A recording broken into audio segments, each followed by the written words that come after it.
love your suit.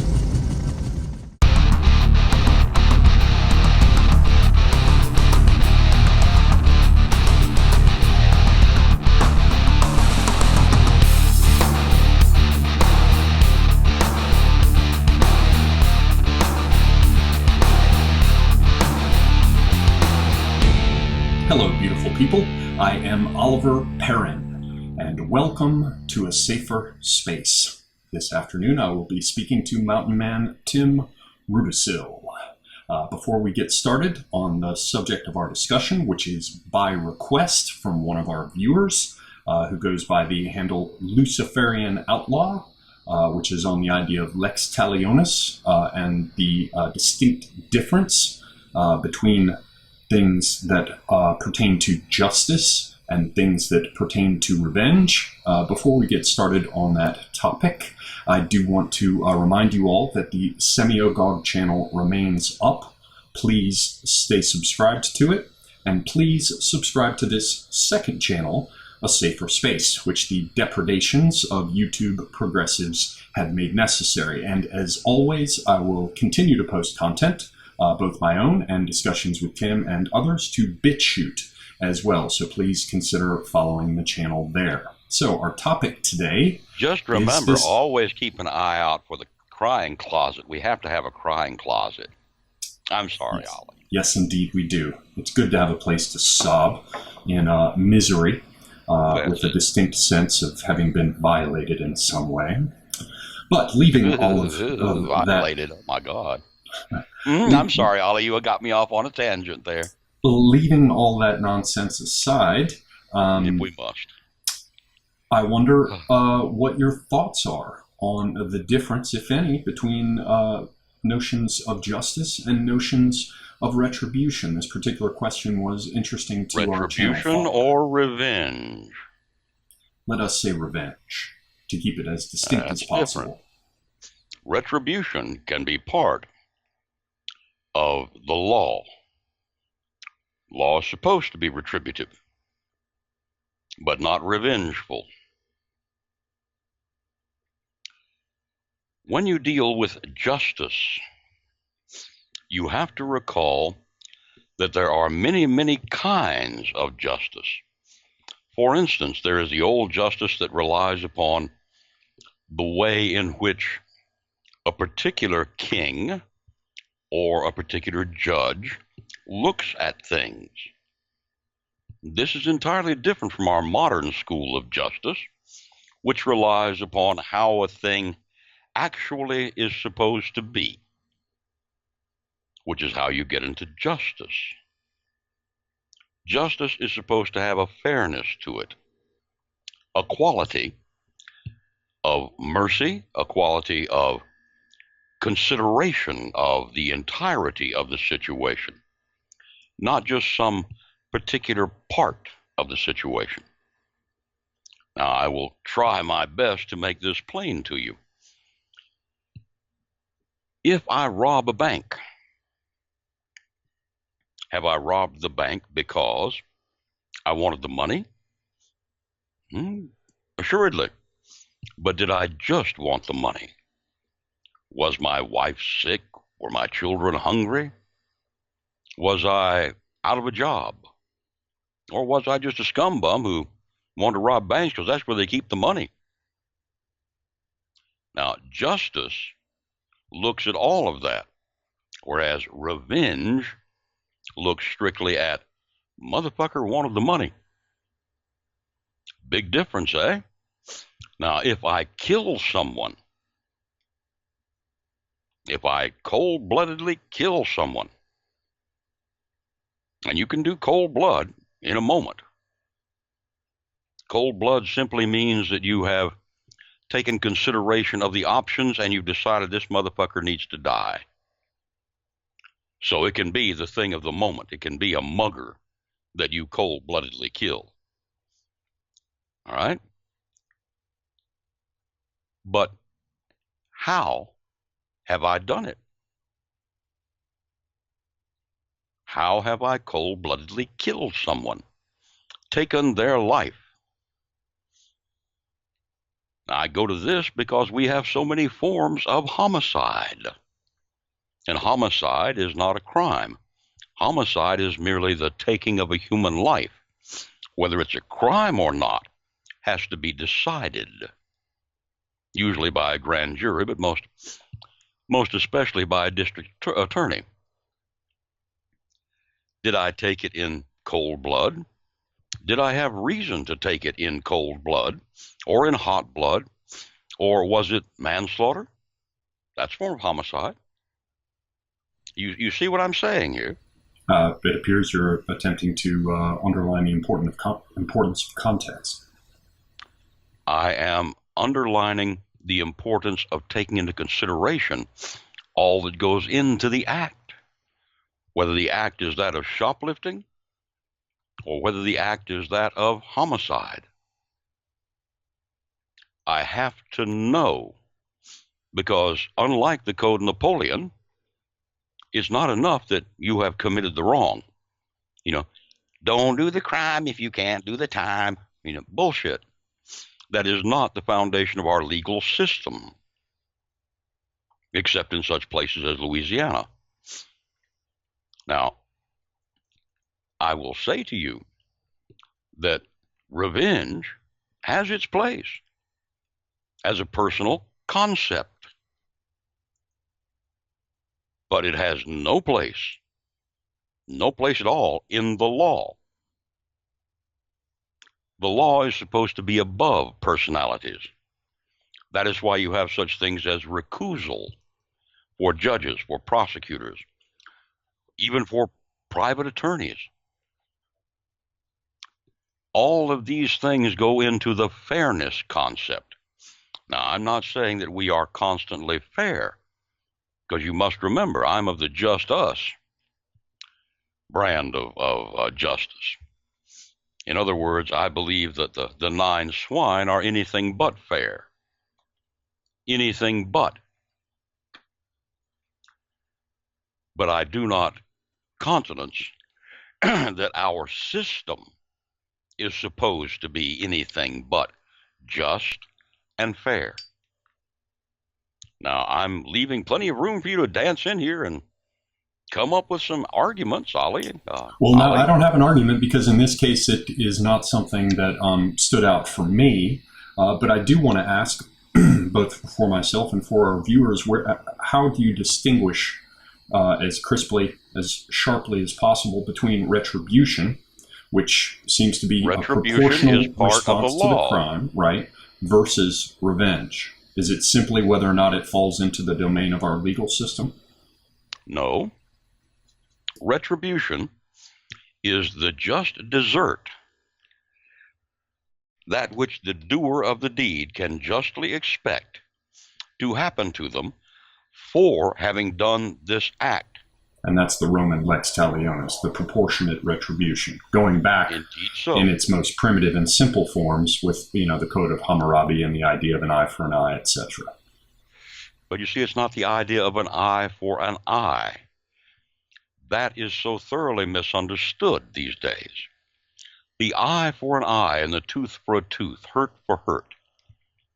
These were the maximums allowable. You could not take a life for an eye. You could not take an eye for a finger. You could not do a major hurt for a minor hurt. These were things that one was not supposed to do because of what? Just retribution. Hence the scales in the hand of justice. The scales in the hands of justice are more than just retribution. They are there to weigh the balance.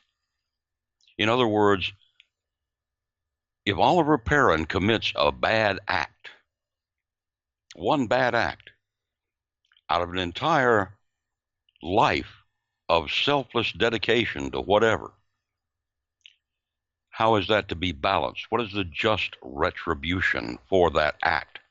And how are we as a society to judge that person? Are we to judge that one act?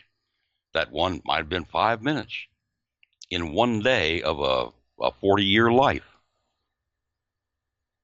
where all the other 365 days were fine.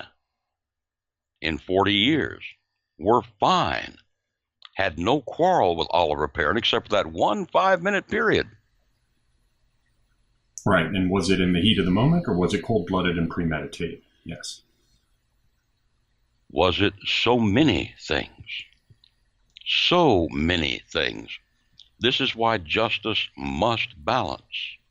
And why justice must be blind, for the terms of fairness, so, as you pointed out. But then there is the sword, which is held in the other hand. But in most representations that are civilized, and all the ones from our cultural traditions that I'm aware of, the sword is kept point down, because the idea is that justice is reluctant to use such penalties, and only when it must, when it is just. Called for. Yes. When it's called for.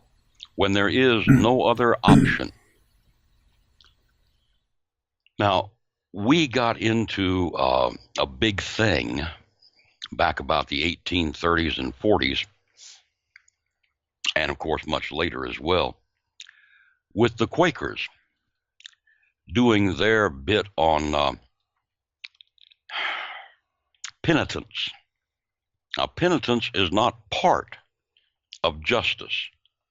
Penitence is something that the person who has done the act should be penitent about or not, as they viewed the act.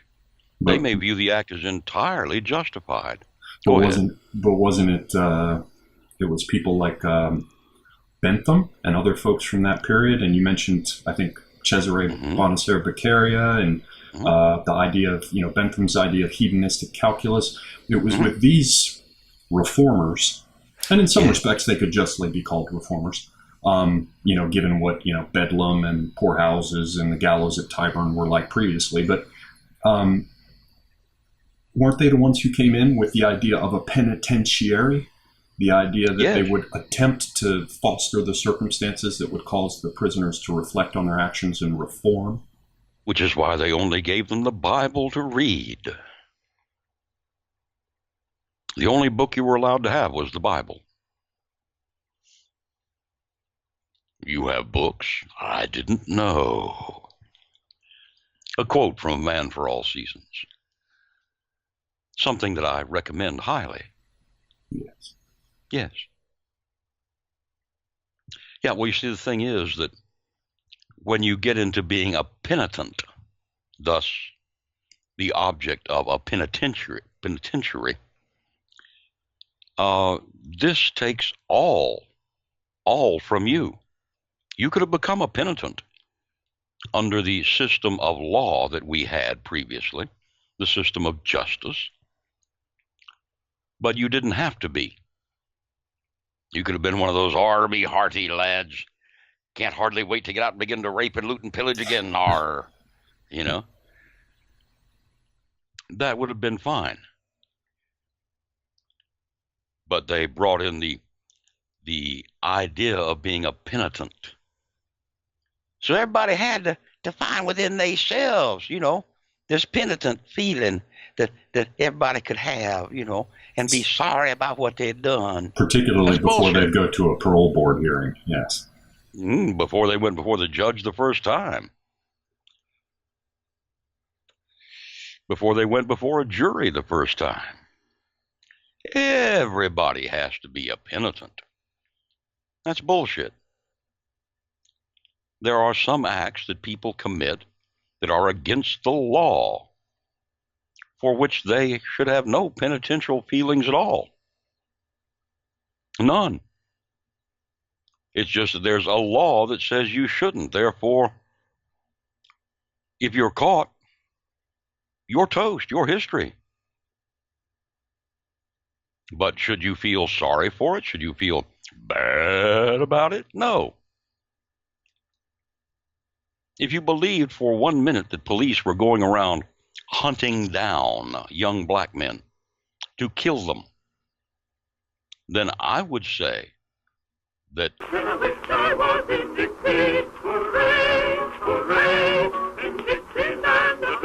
would be well within your rights, because you have the right to self-defense and self-protection. and the removal of what could be seen as a threat to your existence. Now, could you bring that the rest of the way around so that I don't have to cut all of this out of the clip with it sounding like you're endorsing violence? Remember, this is a safer space, so please don't be ambiguous. I am not endorsing violence. I'm not endorsing violence at all. I am endorsing rights and privileges that an individual has. They are not the sort of thing that one can discard without becoming a lickspittle. Yes, but now just for the record, are you saying you believe it's true that police are going around killing black people? Oh, good God, no, not white people, not black people, not brown people, not yellow people. Yeah, police are too damn busy trying to find out who's got the best donuts. You know? Well, from what I've seen, all joking aside, I've seen many instances where they're attempting to do everything they can not to have to kill someone. Of course they are. Nobody wants to kill anybody unless you're a psychopath. I mean, come on, Ollie. Only people like me like to kill folks. You know, it's real simple. Most of the people don't want to kill anybody because they don't think it's right to kill anybody. And police are real bad with that. They have made a career out of a profession that tries to prevent every kind of violence, interpersonal violence of any kind. You want to see cops run like a motherfucker toward the sound of gunshots? Take a look on any Saturday night. Hear the bang, bang, bang, and see the cops racing toward it. Why? Because they want to stop it before somebody's hurt. Not because somebody's discharging a firearm inside the city limits. No, because they're afraid that somebody has gotten toasted. And they want to stop it before it gets any worse. They are the number one again violence motherfuckers that there are out here. People don't realize that. They have all these bad tough guy shows on TV about the police and how, well, you know, we just shoot that motherfucker when we take him down, save the government a lot of money and time. Bullshit.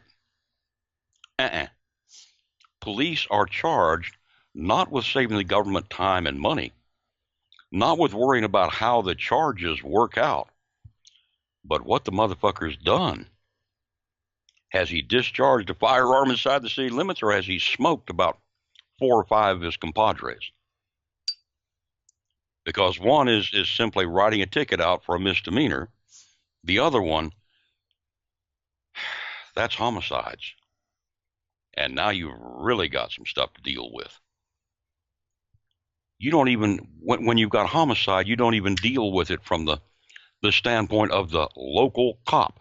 He calls in homicide cops who are familiar with homicides and the various kinds of homicides there are. That's why you always see a sergeant there. Very shortly, you're going to see a lieutenant, and very shortly, going to be strange suits wandering around. Going, how'd that happen? Where'd this go to? How'd that go? You know. Nobody likes a homicide, least of all the police. So maybe we can come back around, because the point of divergence was, if I'm remembering correctly, this distinction between just retribution within our system of laws versus the idea of revenge. And we kind of came out of that from the notion of whether or not one should be penitent for one's actions. So let's take a look at history, if we may. Are you familiar with a little thing that the Vikings and the Saxons came up with called the all thing? That would be the things were gatherings, were they not? Yeah, they were. They were by gatherings. The community. And everybody would be called up, wouldn't they? Well, let me tell you something about an all thing. Let's say that you, as a person, were accused of a crime at the all thing. A heinous crime, the murder of someone. Yeah, cutting down a member of Njaal's family because of the feud out there on the ice with the broadsword. Yes. Okay, fine. Let's say that. But you considered it to be justified. Do you realize that each and every one of your companions, each and every one of your family, and each and every one of the other families would show up with your weapons on your person?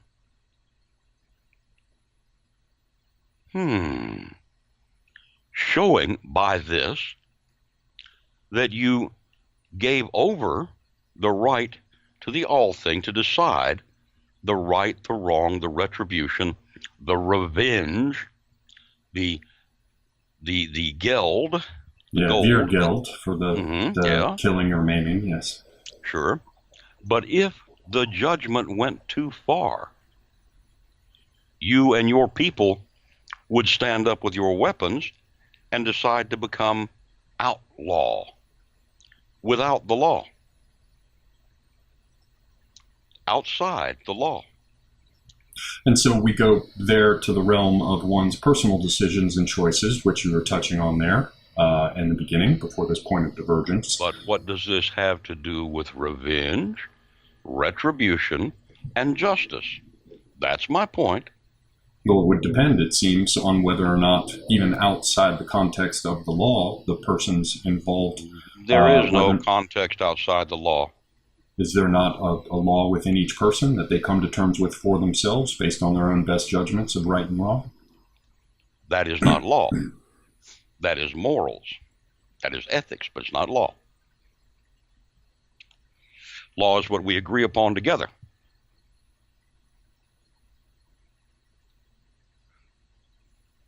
Come on now. Okay. All right. I do think you're getting too well too fast. You're getting on. I'm ornery as an old pig. I just don't know what to do by dog. All right. But now, what do we do? Putting aside morals and ethics and all the personal decisions, when we come to this decision of are we going to abide by the law as enunciated at the all thing? Or do we step outside the law and become outlaw? And thereby, escape the particular penalties, but also escape the support and protection which the law provides. Oh, you mean the giving of water, fire, and lodging? You see, because when you became outlaw, you became outside the law and were no longer entitled to water, no longer entitled to food, no longer entitled to lodging. And could indeed be hunted down and killed without penalty. My gosh, Ollie, that sounds pretty scary. It sounds like the return of revenge in some respects, or a return of susceptibility to it because you've stepped out from under the protection. Susceptibility to it. That you would rather take that step than, in your own eyes, lower yourself to taking a judgment at law. Because, in your estimation, the law was unfair. Even the Romans took that. You have heard of Romans who, when they saw the case was going against them, simply did not go to court and exiled themselves. Or committed suicide, which would make such proceedings unnecessary and often saved their children from facing penalties with the seizing of their assets, property, and the rest by the state. Sure. Do you see what I'm saying? Well, that there are these... Essentially, it seems that the law depends upon our consent at all times, and that when we forget that, we've got the point. We've gotten the point. It depends upon your consent. At all times, in all places, and for at all times, in all places. Yes.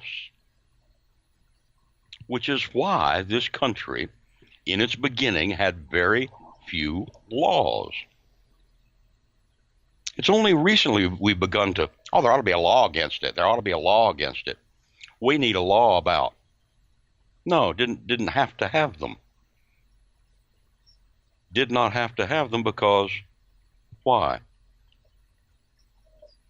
Why, Ollie? Well, there are a number of ways you could approach that. Individual agency and recognition thereof, traditions of it culturally. You could come at it like the white nationalists do, with the idea that the increasing, quote, diversity of the culture makes it so that more and more has to be legislated to cover all these things that would have been accepted just unconsciously as not being done by the group that was formerly here. I mean, any number of ways.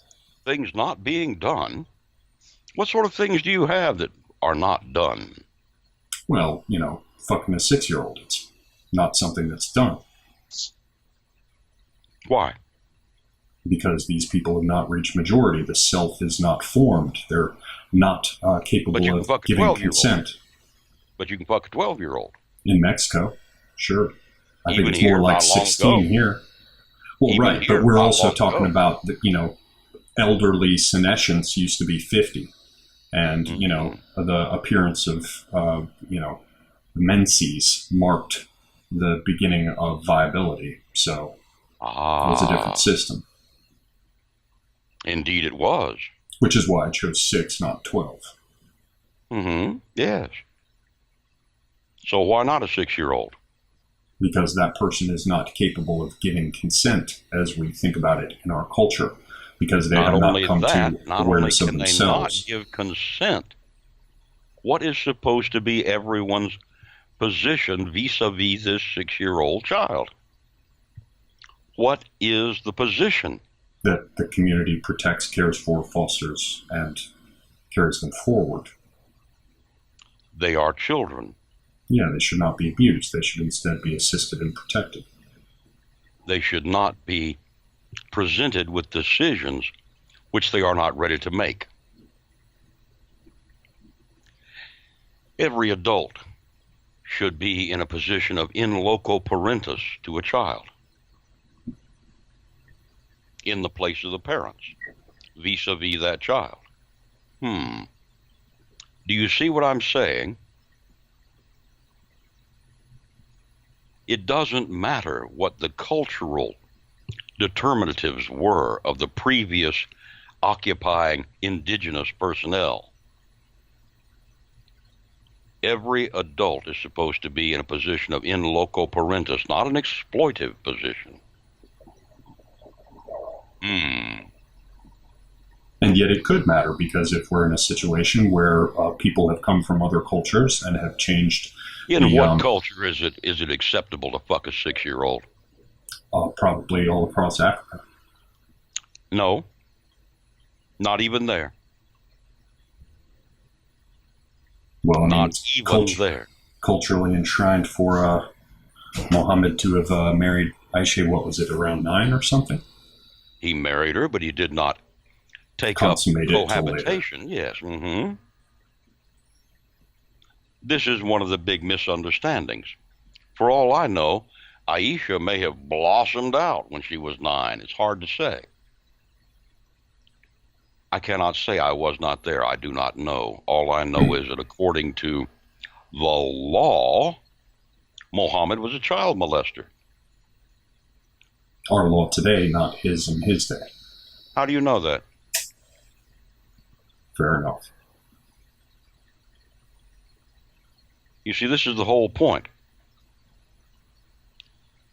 We take something like Muhammad and Aisha, and we say, oh, at 9 years old, he was fucking her. We don't know that for a fact.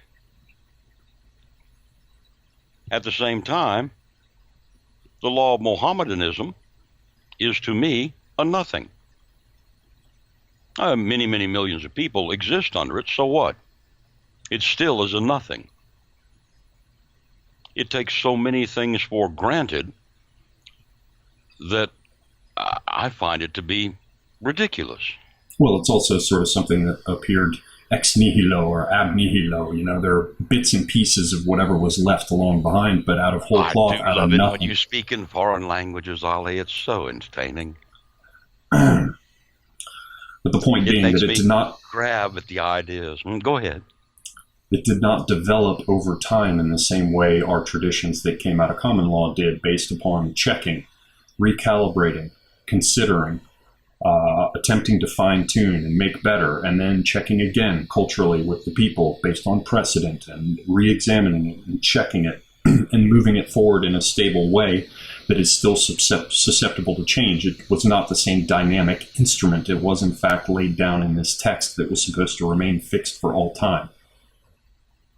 Is that then why you say for you it is enough? Well, I would say that this situation with Muhammad bears a great resemblance in its effect with the the right of the droit de seigneur. To arrive each night and enjoy the fruits of a bride before even the husband had tasted them. Yes. Indeed so. I do love it when you speak foreign languages. French is always refreshing. Listen, it is.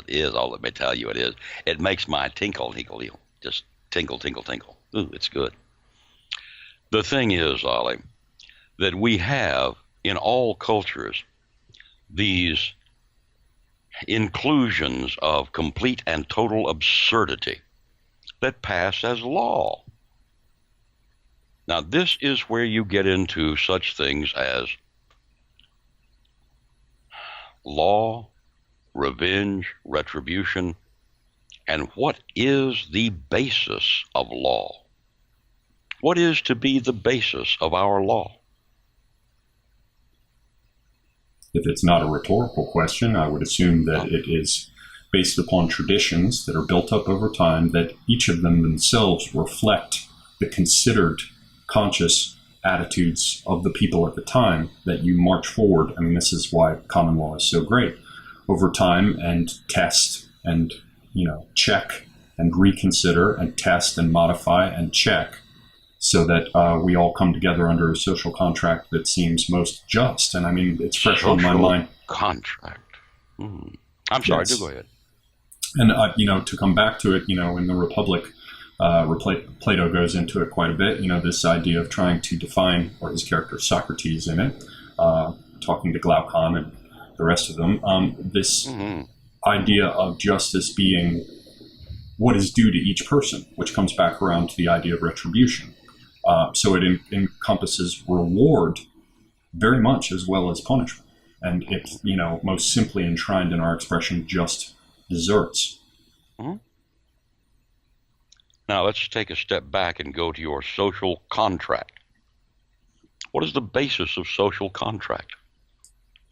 The informed consideration, participation, and consent of those who will craft it and be bound by it.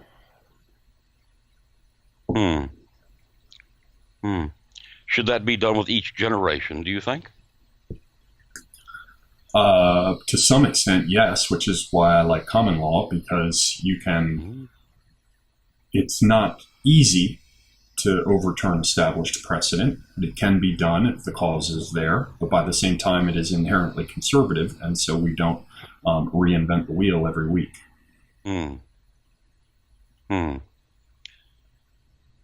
Well, and this, of course, is why we have courts, is it not? One would imagine.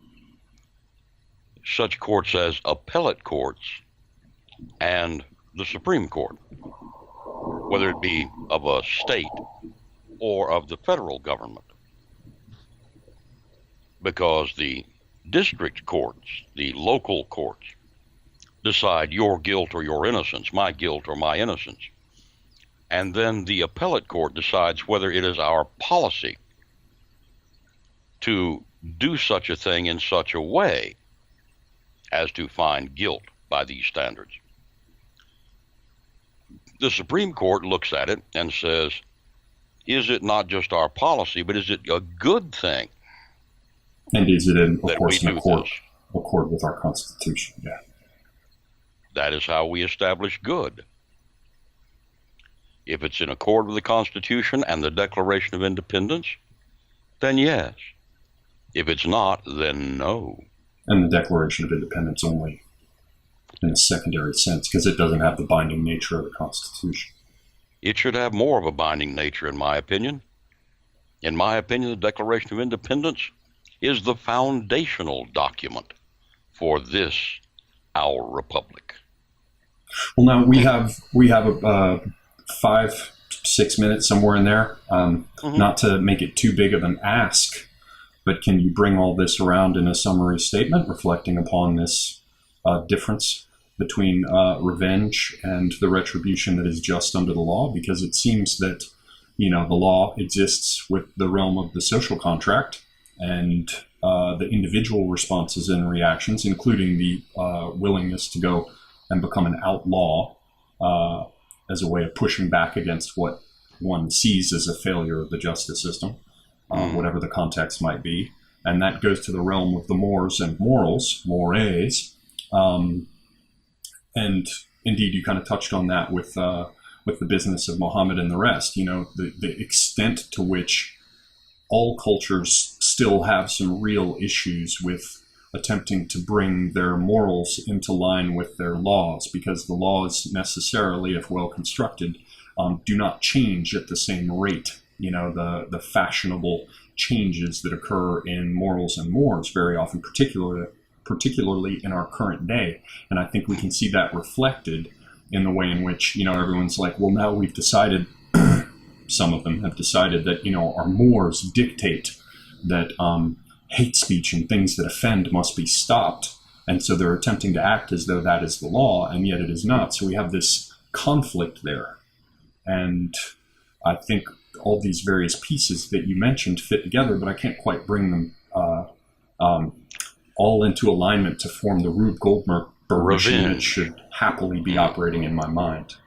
Revenge is an entirely individual context. That which I feel should be revenged is an act upon myself or someone whom I care about. That is revenge. Vengeance revisited upon this person. Retribution gets more into just desserts. What does this person deserve to have happen to them? Not only for the bad, but for the good that they have done. What have they earned in this? Justice. Justice is where you take into consideration the entire person's life. And you say, is this 5-minute act worthy of this punishment? Worthy of some punishment it must be, if it is a crime. But is it a crime, or is it merely a violation of one of the mores, morals, ethical situations that we deal with as individuals? This gets into your hate speech, etc. For speech is much more important than hate or otherwise. Speech is what keeps us from killing each other. All of these things go into it. They must. Otherwise, we are all in Mr. Wyth's judicial chair, are we not? It's nothing like the judgment of Cambyses. The judgment of Cambyses. What a fellow. Yes. You see, this is the nature of it. To judge unfairly, to judge with revenge, retribution, and not justice. This requires the chair of Cambyses. And it should be refreshed at all times, which is why Mr. Wyth put it on the seal that he put it on. Yes, of the Court of Chancery of Virginia, yes. My goodness, Ollie, you have a memory. Somebody told me about that, and I looked into it. There is a clip on Semiagog that will probably be up shortly. I'll be turning on a number of the ones that I deactivated while the content strikes are there. Those that are less controversial will be turned on yet again. So you can look there with its clip about justice and the judgment of Cambyses for those who want to know more. So what are your final words? Mine are only thank you as always. How would you wrap this up? I would say to you that revenge is poor justice, retribution, poor justice, that justice must itself flow freely and be acknowledged by all, that justice takes into consideration the entire life of the person or the entire life of the organization, in which case, how few of us would escape with even a scrap of hair left on us, huh? Yes.